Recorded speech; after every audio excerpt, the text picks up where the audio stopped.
ጤና ይስጥልን ተመልካቾቻችን ይህ ክፍል 7 በአማርኛ የዌብ ፕሮግራሚንግ ክፍለ ጊዜ ነው። በዚህ ክፍለ ጊዜ የምንነጋገረው ቶፒክ ሴሌክተር ሲሆን ከሴሌክተር ውስጥም ዲሲደንት የሚባል አፕሮችን የምናይበት ነው። እንዴት አድርገን የሴክሽኖችን የፔጅ ሴክሽኖችን ባላቸው የኦርደር ማለት ነው ሄራርኪካል ኦርደር ተጠቅመን ዲሲደንት የሆኑ ሴክሽኖች እንዴት አድርገን ኢንዲኬት በመጠቀም ዲሲደንት የሆኑትን ሴክሽኖች በመጠቀም እንዴት አድርገን የሆነን ሴክሽን ሪፈር እንደምናደርግ ሴሌክት እንዴት ማድረግ እንደምንችል የምናይበት ቴክኒክ ነው የሚሆነው ማለት ነው። መልካም ቆይታ። Selector dissident it's just one technique of writing selector ነው። ያው ጠቀሜታው ምንድነው? Important to select or distinguish ለማድረግ ነው one or more section of a page collectively or uniquely which are dissident of a particular tag ማለት ነው. Okay, so which are dissident ማለት ነው. So text values of different tags separated by a single space. በባለፈው ጊዜ ስንነጋገር የነበረው ምንድነው? parent child hierarchy ያላቸውን identify ለማድረግ ስንፈልግ we can combine these two sections by using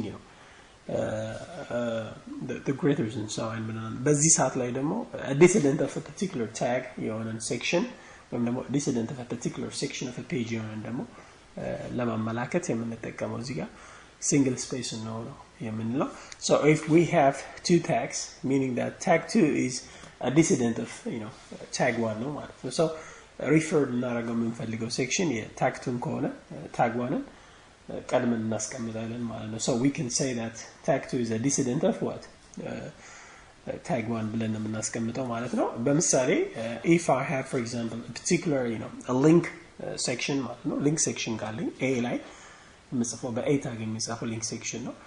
l ላይ ደግሞ list ነው. okay, individual list ነው. So if I want to set that a link tag is available inside of li meaning that a is which is a link tag is a dissident of li. ስለዚህ በእንደዚህ አይነት መንገድ አፕላይ ማድረግ ይችላል ማለት ነው. እስቲ አንድ ምሳሌ እንውሰድና እንዴት dissident approachን apply እንዴት እንደምናደርግ እንዴ if I have for example this kind of arrangement በዛ አይነት መንገድ የዚህን የሊንክ color እዚህ ጋር ለመቀየር የምፈልግ ከሆነ እንደምናየው እዚህ ጋር the whole blue ናቸው. okay የነዚህን colors መቀየር የምፈልግ ከሆነ ወደ ምሳሌ brown color መቀየር የምፈልግ ከሆነ which is a line a ነው የምለው.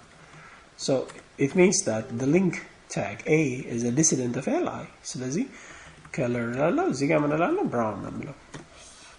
okay so immediately እነኚህን contents ማስቀመጥ ይቻላል ማለት not only this. okay if I have for example here a paragraph the paragraph ውስጥ የሆነ አንድ ሌላ content ቢኖረኝ okay በፓራግራፍ ውስጥ አንድ የሆነ ሌላ ሊንክ ቢኖረኝ እዚህ ውስጥ በተመሳሳይ መንገድ እንደቀደም እንደጻፍ ነው ማስቀምጠው like for example እዚህ ላይ like page 2 የሚል አንድ የሆነ ሊንክ ቢኖረኝ እዚህ ውስጥ መጥቼ page 2 ብዬ በማስቀምጥበት ጊዜ ልክ ይሄንንም እንደዚህ አይነት ላደርገው ካልኩኝ I can actually ለምሳሌ ኢንሴት ብንለው ቀድመን okay just as a normal blue color ነው የሚኖረው ግን በጣም ሲምፕል በሆነ መንገድ ነው ያየን ያለ ነው. okay so እዚህ ላይ መጥቼ ምን አደርጋለሁ like በዛ አይነት መንገድ ነው ማስቀምጠው ማለት ነው.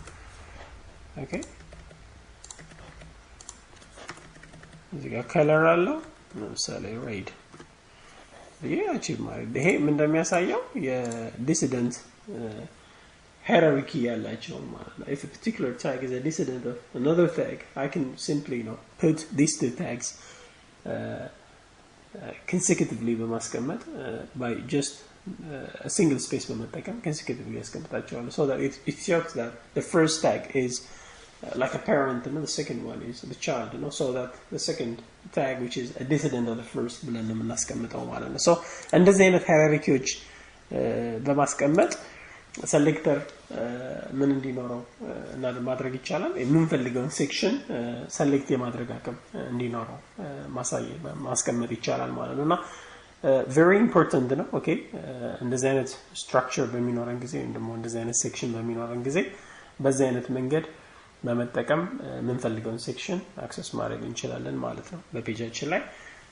እንግዲህ እዚህ ክፍል ላይ የተነጋገርነው ነገር ምንድነው እንዴት አድርገን ሴሌክተርን ዲሲደንት ስትራክቸር ያላቸውን የፔጅ ሴክሽኖች አክሰስ የምናደርግበትን መንገድ ነው ያየነው። ኦኬ እና if a particular tag is a dissident of another tag, we can put these two tags by separating them in a space ማለት ነው። ኦኬ በስፔስ ሰፓሬት በማድረግ በማስቀመጥ የምንፈልገውን ሴክሽን አክሰስ ማድረግ የምንችልበትን ዘዴ ነው ያየነው።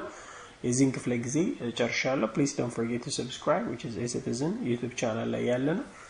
እንዲሁም ደግሞ ፌስቡክ ፔጅ ላይ eCitizen ኢትዮ ላይ በመግባት ቪዲዮዎችንም ሪዲንግ ሪሶርሶችንም further understand ልታደርጉባቸው የምትችሏቸው ማቴሪያሎች ማግኘት ትችላላችሁ። በቀጣይ ከሴሌክተር ጋር የተያያዘ ሌላ ቶፒክ እስከምንገናኝ መልካም ቆይታ።